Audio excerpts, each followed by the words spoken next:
This is the moment I realized Italy had completely changed the way I travel. I was sitting in this cafe for almost 2 hours. I hadn't seen a single tourist site all day. Before this moment, I used to be a typical tourist, rushing with all the other tourists to the next site. Take the photo, check the box. But every time I came home from a trip, something felt missing. Like I had visited the place without actually experiencing it. But then I spent 3 months living in Italy, and it changed how I travel forever. Now, when I land somewhere, I don't immediately jump into a taxi.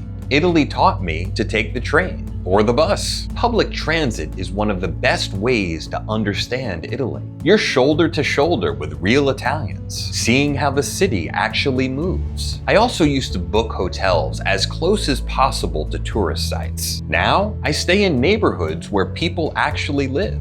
There's something about looking out of an apartment on a residential street that suddenly makes a place feel like you're part of it. Before Italy, travel meant waking up early to beat the crowds to the most famous landmarks. Now, I wake up when I want. Italy does slow travel better than almost anywhere, because sometimes you learn more watching locals do their morning routines than you ever will rushing through a famous landmark. This one is the most embarrassing. I used to travel with these freeze-dried meals in my bag. I know, it's weird, but I was too scared to try something new in an unfamiliar place. Except, let's be honest, in Italy, food isn't just about eating. It's a shared experience with the people feeding you.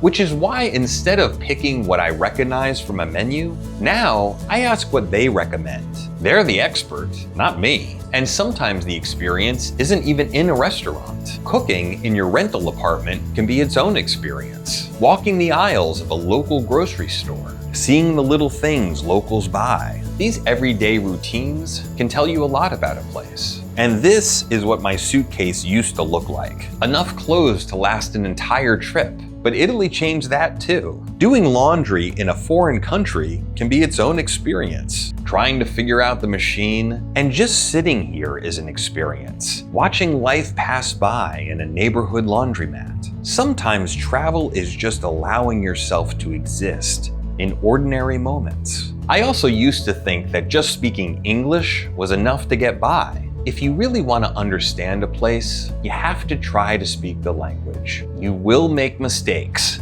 Believe me, I know. But people appreciate the effort. Even just a few words can turn a quick interaction into a real connection. And the biggest lesson that Italy taught me? Travel is supposed to change you. The real experience of a place usually isn't the landmark. It's the ordinary moments around it.